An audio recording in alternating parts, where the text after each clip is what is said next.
ಹಾಗಾದ್ರೆ ಎಲ್ರಿಗೂ ನಮಸ್ಕಾರ. ಸೊ ಬಿಗ್ ಬಾಸ್ನ ಇವತ್ತಿನ ಎಪಿಸೋಡ್ನ ಒಂದು ಪ್ರೋಮೋ ಅಪ್ಲೋಡ್ ಮಾಡಿದ್ದಾರೆ. ಆ್ಯಂಡ್ ಪ್ರೋಮೋದಲ್ಲಿ ತುಂಬ ಗಲಾಟೆ ಗದ್ದಲ ಏನೂ ಇಲ್ಲ ಅಂದರೂ ಕೂಡ ಬಟ್ ತುಂಬ ಎಮೋಷ್ನಲ್ ಆಗಿರುವಂಥ ಕೆಲವು ಮಾತುಗಳು ಅಲ್ಲಿ ಗೌತಮಿ ಅವರು ಆಡ್ತಿದ್ದಾರೆ. ನಿಜವಾಗ್ಲೂ ಅದನ್ನ ಕೇಳಿ ನನಗೆ ಸಖತ್ ಒಂದು ರೀತಿಯಲ್ಲಿ ಬೇಜಾರಾಯಿತು. ಆ್ಯಂಡ್ ಹನುಮಂತನ ಮೇಲೆ ಸಿಕ್ಕಾಪಟ್ಟೆ ಒಂದು ರೀತಿಯಲ್ಲಿ ಹೆಮ್ಮೆ ಆಯಿತು ನನಗೆ. ಸೊ ಆ ಮನುಷ್ಯ, ಆ ವ್ಯಕ್ತಿ ಇರೋವಂಥ ಒಂದು ಇನ್ನೋಸೆನ್ಸು ಆ್ಯಂಡ್ ನೇರ ನುಡಿಗಳು ಸಿಕ್ಕಾಪಟ್ಟೆ ರೆಸ್ಪೆಕ್ಟ್ ಆಗ್ತಿದೆ ಹನುಮಂತನ ಮೇಲೆ.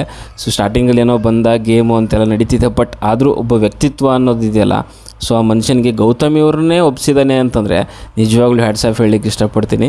ಸೊ ಅಲ್ಲಿ ಪ್ರೋಮೋ ಬಗ್ಗೆ ಮಾತಾಡಿದ್ರು ಗೌತಮಿಯವರು ಒಂದು ಪ್ರೋಮೋದಲ್ಲಿ ಸ್ವಲ್ಪ ಅಳ್ತಿದ್ದಾರೆ.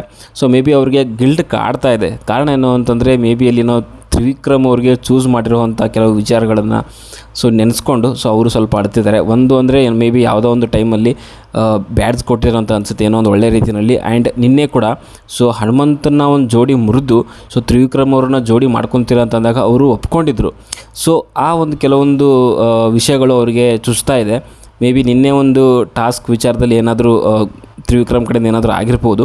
ಸೊ ಅದಕ್ಕೆ ಅವರು ಆ ಒಂದು ಗಿಲ್ಟನ್ನು ತೊಡ್ಕೊತಿದ್ದಾರೆ. ಸೊ ಅಲ್ಲಿ ಅಷ್ಟೊತ್ತಿಗೆ ಹನುಮಂತ ಕೆಲವೊಂದು ವಿಚಾರಗಳು ಹೇಳ್ತಾನೆ. ಅಂದರೆ ಗೌತಮಿಗೇ ಏನು ಬೇಜಾರು ಮಾಡ್ಕೊಂಡಿದ್ದಾರೆ. ಸೊ ಗೌತಮಿಗೇ ಒಂದು ರೀತಿಯಲ್ಲಿ ಧೈರ್ಯ ಹೇಳುವಂಥ ಮಾತುಗಳು. ಅಕ್ಕ ಮೊನ್ನೆ ಕೆಲವೊಂದು ಮಾತುಗಳು ಬಂತು, ನೀನು ಯಾಕೆ ತಲೆ ಕೆಡಿಸ್ಕೊತೀಯ, ಅವರೆಲ್ಲ ಹೇಳ್ತಿರೋವಂಥದ್ದು ಏನು ಅಂತಂದರೆ ನೀನು ಫೈಟ್ ಎಲ್ಲ ಕೊಡ್ತೀಯ, ಆದರೆ ನೀನು ಗೆಲ್ಲಲ್ಲ ಅನ್ನೋ ರೀತಿಯಲ್ಲಿ ಕೆಲವೊಂದು ಹೇಳಿರೋವಂಥ ನಾನು ಕೇಳಿಸ್ಕೊಂಡಿದ್ದೀನಿ. ಬಟ್ ಆದರೆ ನಾವು ಇವಾಗ 2-3 ಟಾಸ್ಕ್ಗಳನ್ನ ಗೆದ್ದು ತೋರಿಸಿದ್ದೀವಿ, ಮತ್ತು ಯಾಕೆ ತಲೆ ಕೆಡಿಸ್ಕೊತಿದ್ದೆ, ತಲೆ ಕೆಡಿಸ್ಕೋಬೇಡ ಅಂತ ಹೇಳ್ತಿದ್ರು.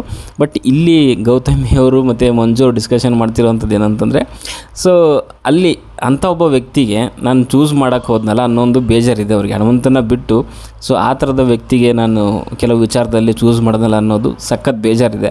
ಸೊ ಅದಕ್ಕೋಸ್ಕರನೇ ಅಲ್ಲಿ ಹನುಮಂತನಿಗೆ ಒಂದು ಕೇಳ್ತಿದ್ದಾರೆ ಗೌತಮಿಯವರು.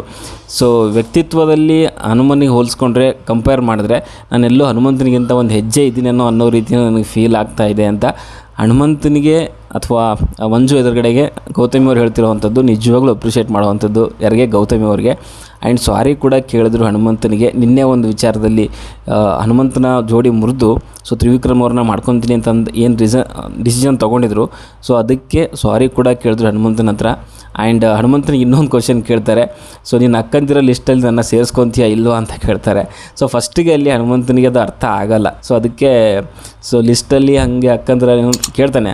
ಆಮೇಲೆ ಇನ್ನೊಂದು ಸರಿ ಕ್ಲಿಯರಾಗಿ ಹೇಳಿದಾಗ ಸೊ ಅವ್ನು ಹೇಳೋವಂಥದ್ದು ಮಾತು ಕೇಳಿ ನಿಜವಾಗ್ಲೂ ಸಖತ್ ನನಗೆ ಖುಷಿಯಾಯಿತು ಗುರು. ಏನಂದ್ರೆ ಅವ್ನು ಹೇಳೋದು ನಂಗಿದೆ ಅಂತಂದರೆ ಆ ವಾಯ್ಸು ಸೊ ಅಕ್ಕಂದಿರ ಲಿಸ್ಟಲ್ಲಿ ಅಂತಂದಾಗ ಇನ್ನೊಂದು ಸರಿ ಹೇಳಿದಾಗ ಅದನ್ನ ಯಾಕೆ ಹಂಗಂತೀಯ ನೀನು, ನನ್ನ ಅಕ್ಕನೇ ಅನ್ನೋ ರೀತಿಯಲ್ಲಿ ಹೇಳ್ತಾನೆ ಅವನು.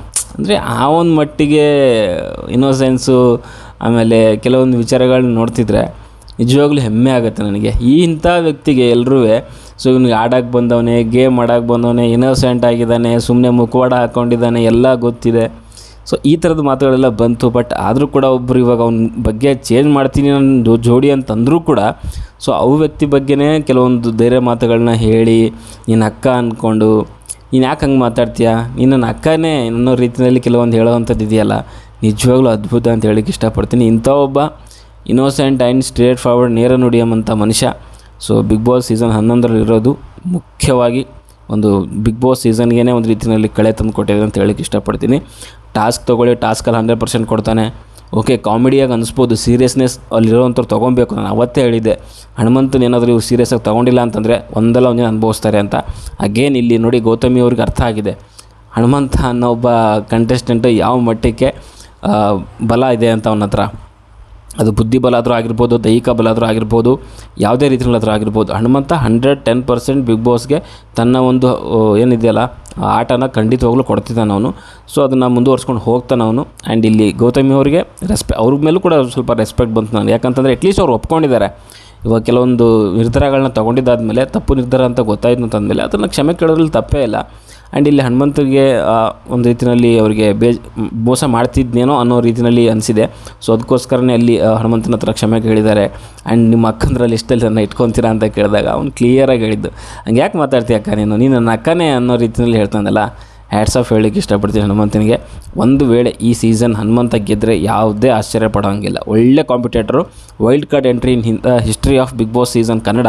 ಸೊ ವೈಲ್ಡ್ ಕಾರ್ಡ್ ಎಂಟ್ರಿ ಗೆಲ್ಲುತ್ತೆ ಅಂತಂದರೆ ಅದು ಈ ಸೀಸನ್ ಮಾತ್ರ ಸಾಧ್ಯ ಅಂತ ಹೇಳಲಿಕ್ಕೆ ಇಷ್ಟಪಡ್ತೀನಿ. ಓಕೆ, ಸೊ ನನಗನ್ಸಿರೋದು ವಿಡಿಯೋ ಹಂಚ್ಕೊಂಡು ನಿಮ್ಮ ಅನಿಸಿಕೆ ಅಭಿಪ್ರಾಯಗಳು ಕೂಡ ಕಮೆಂಟ್ ಬಾಕ್ಸಲ್ಲಿ ತಿಳಿಸಿ ಅಂತ ಹೇಳ್ತಾ ಮುಂದಿನ ವಿಡಿಯೋದಲ್ಲಿ ಸಿಗೋವರೆಗೂ ಟಾಟಾ, ಬೈ ಬಾಯ್.